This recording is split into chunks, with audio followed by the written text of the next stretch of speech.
बहुत समय पहले किसी जंगल में करिश्मा नाम की इच्छाधारी नागिन रहती थी। उस जंगल से होकर पाताल लोक के लिए एक रास्ता जाता था। करिश्मा नागिन हर रात पुल के रास्ते पर खड़ी होकर पहरा देती थी ताकि कोई पाताल लोक से नागमणि चुराकर ना ले जाए। इसी तरह एक रात करिश्मा नागिन पहरा दे रही थी।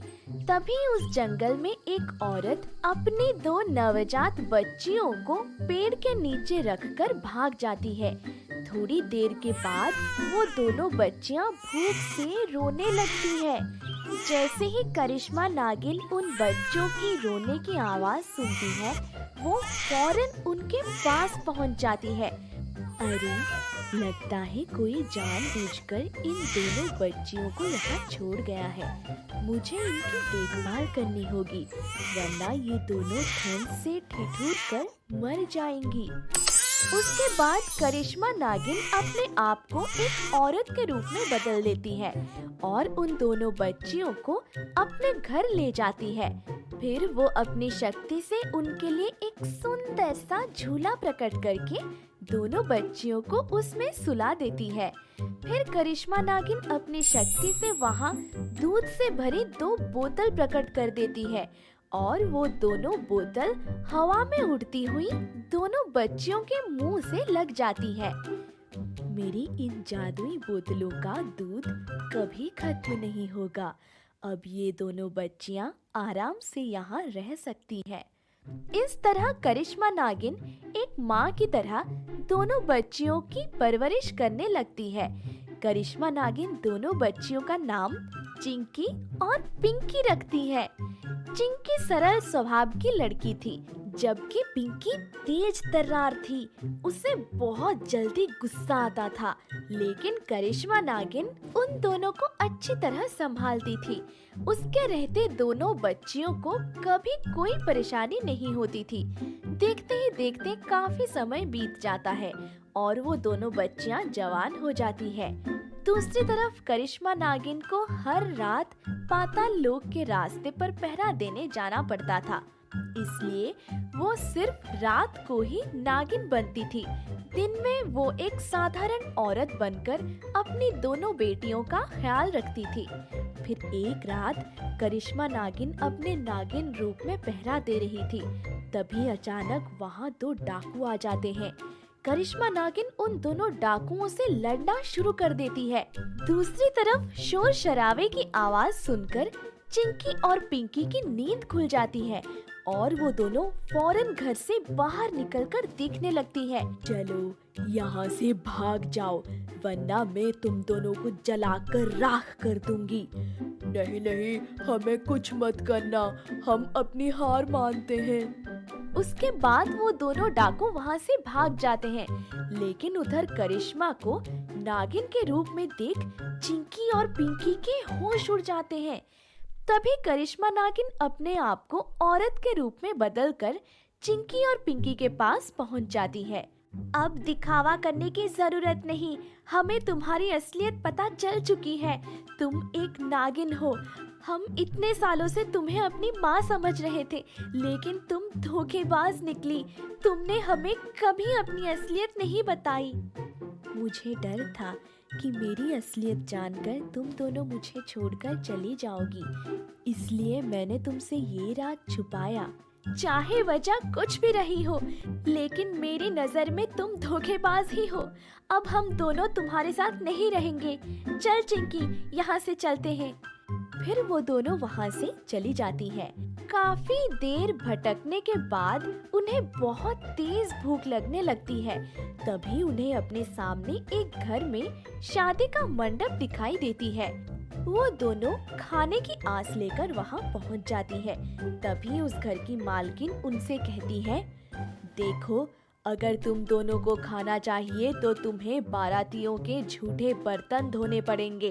उसके बाद ही तुम दोनों को पेट भर स्वादिष्ट खाना खिलाऊंगी। उस औरत की बात सुनकर दोनों बहनें खुश हो जाती हैं और वहाँ मौजूद झूठे बर्तन धोने लगती हैं। लेकिन सारे बर्तन धोने के बाद जब वो दोनों उस औरत से खाना मांगती है तो वो औरत उन्हें खाना नहीं देती और दोनों को डांट कर वहाँ से भगा देती है। दोनों दुखी होकर रोती हुई वहाँ से चली जाती है। फिर रात गुजारने के लिए वो दोनों एक पेड़ के नीचे सो जाती हैं। फिर अगली सुबह उनके पास 2 औरतें आती हैं। वो दोनों औरतें चिंकी और पिंकी को पैसों के लालच देकर उन्हें काम करवाने अपने घर ले जाती हैं। लेकिन काम खत्म होने के बाद जब चिंकी और पिंकी उनसे अपने पैसे मांगते हैं तो वो दोनों औरतें डंडों से उनकी खूब पिटाई करती हैं। मार खाकर दोनों बहनें रोती हुई वहाँ से भाग निकलती हैं। ये दुनिया तो बहुत ही जालिम है। यहाँ हम एक भी दिन जिंदा नहीं रह पाएंगे।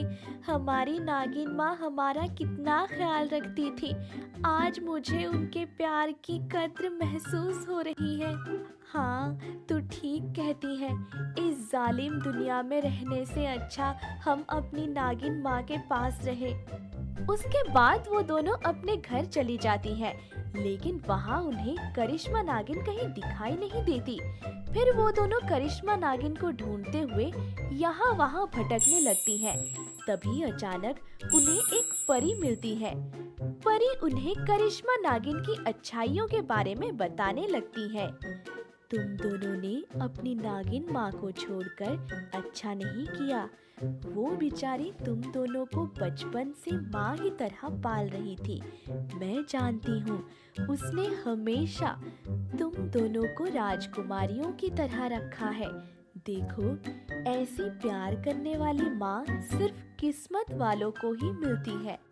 आप ठीक कहते हो परी जी, हमें अपनी गलती का एहसास हो गया है। हम अपनी माँ से मिलकर उससे माफी मांगना चाहते हैं। उसके बाद परी उन दोनों को अपनी जादुई कालीन पर बैठाकर करिश्मा नागिन के पास ले जाती है। करिश्मा नागिन एक गुफा में बैठकर रो रही थी। फिर चिंकी और पिंकी करिश्मा नागिन से अपने किए की माफी मांगकर उसके गले लग जाती हैं। इस तरह सब कुछ ठीक हो जाता है और वो तीनों फिर से हंसी खुशी साथ रहने लगती हैं। गंगापुर नाम के गांव में गोलू नाम का एक गरीब लड़का अपनी माँ के साथ रहता था। गोलू सब्जियां बेचने का काम करता था। इसी से इसका गुजारा चलता था। लेकिन फिर एक दिन अचानक गांव के पास वाले बाजार में एक बहुत बड़ा मॉल खुल जाता है, जहां बाकी सामानों के साथ साथ तरह तरह की सब्जियां बिकने लगती हैं। ये देख सभी लोग बहुत खुश होते हैं और मॉल से सब्जियां खरीदना शुरू कर देते हैं। धीरे धीरे लोग गोलू से सब्जियां खरीदना पूरी तरह बंद कर देते हैं। हे भगवान, सुबह से सब्जियां लेकर घूम रहा हूँ, लेकिन अभी तक 1 रुपए की भी बोनी नहीं हुई। लगता है आज भी मुझे खाली हाथ घर लौटना पड़ेगा। अगर इसी तरह चलता रहा तो मैं और मेरी माँ हम दोनों भूखे मर जाएंगे। हे भगवान, कोई तो रास्ता दिखा मुझे। तभी रास्ते में गोलू को एक बुढ़िया मिलती है। सुनो बेटा, मैं जानती हूँ तू बहुत परेशान है। तेरी गरीबी दूर करने का मेरे पास एक बहुत बढ़िया उपाय है। तू परिदेश जाकर सब्जियां बेचना शुरू कर दे। वहाँ की परियों को पृथ्वी की ताजी सब्जियां खाने का बहुत शौक है। बुढ़िया की बात सुनकर गोलू खुश हो जाता है। उसके बाद गोलू अपना सब्जियों का ठेला ढकेलते हुए परिदेश पहुँच जाता है। सब्जी ले लो, ताजी ताजी पृथ्वी की सब्जी ले लो। तभी शुभांगी नाम की एक परी की नजर गोलू पर पड़ती है। देख नीता, पृथ्वी का एक लड़का यहाँ सब्जी बेचने आया है। उसके पास ढेर सारी ताजी सब्जियाँ हैं। चल उसे डरा धमकाकर उसकी सारी सब्जियाँ छीन लेते हैं। उसके बाद मजे से हफ्ते भर रोज ताजी सब्जियाँ खाएंगी। हाँ हाँ, चल जल्दी चल। फिर दोनों सहेलियाँ गोलू के पास पहुँच जाती हैं। क्यों रे सब्जी वाले, तूने परिदेश में आने की हिम्मत कैसे की? हमारे यहाँ पृथ्वी के लोगों को आना सख्त मना है। हम दोनों यहाँ की पुलिस परी हैं। अब हम दोनों तुझे पकड़कर जेल में बंद कर देंगी। ये सुनकर गोलू घबरा जाता है। देख, अगर तू बचना चाहता है तो अपनी सारी सब्जियां हमें दे दे, हम तुझे छोड़ देंगी। नहीं नहीं, मैं बहुत मेहनत से ये सब्जियां उगाई है, इस तरह मैं तुम्हें मुफ्त में सब्जियां नहीं दूंगा। लगता है ये सीधी तरह नहीं मानेगा, इसे मजाक चखाना ही पड़ेगा।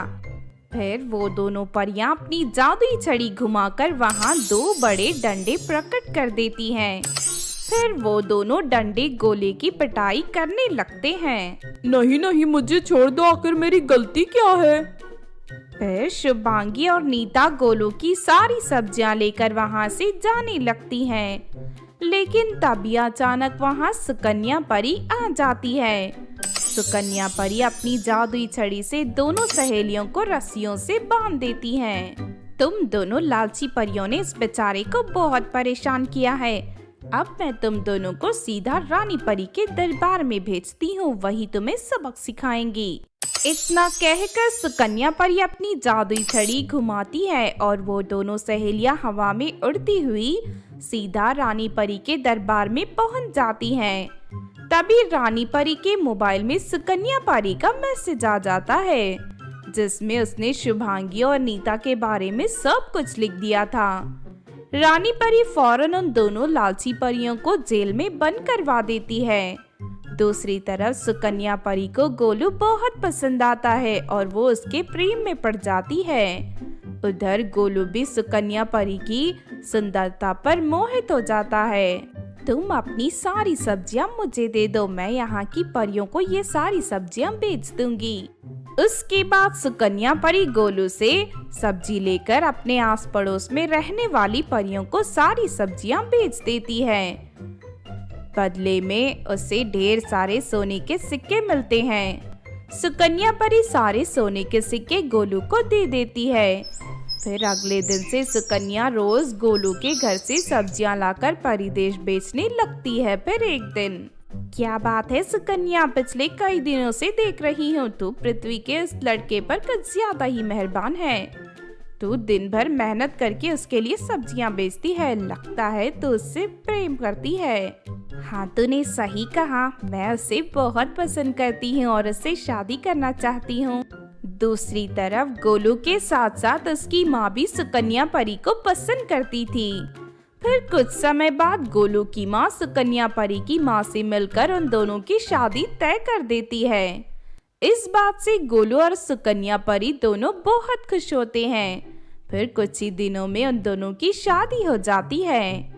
गोलू की इतनी ज्यादा खूबसूरत पत्नी को देख गांव के सभी लोग जल भुनकर राख हो जाते हैं। दूसरी तरफ सुकन्या परी अपने मायके से लाए हुए सोने के सिक्कों से गोलू के पुरानी घर को तुड़वाकर वहाँ एक बड़ा शानदार घर बनवा देती है। इस तरह गोलू की गरीबी पूरी तरह दूर हो जाती है और वो सुकन्या परी के साथ हंसी खुशी अपनी जिंदगी जीने लगता है।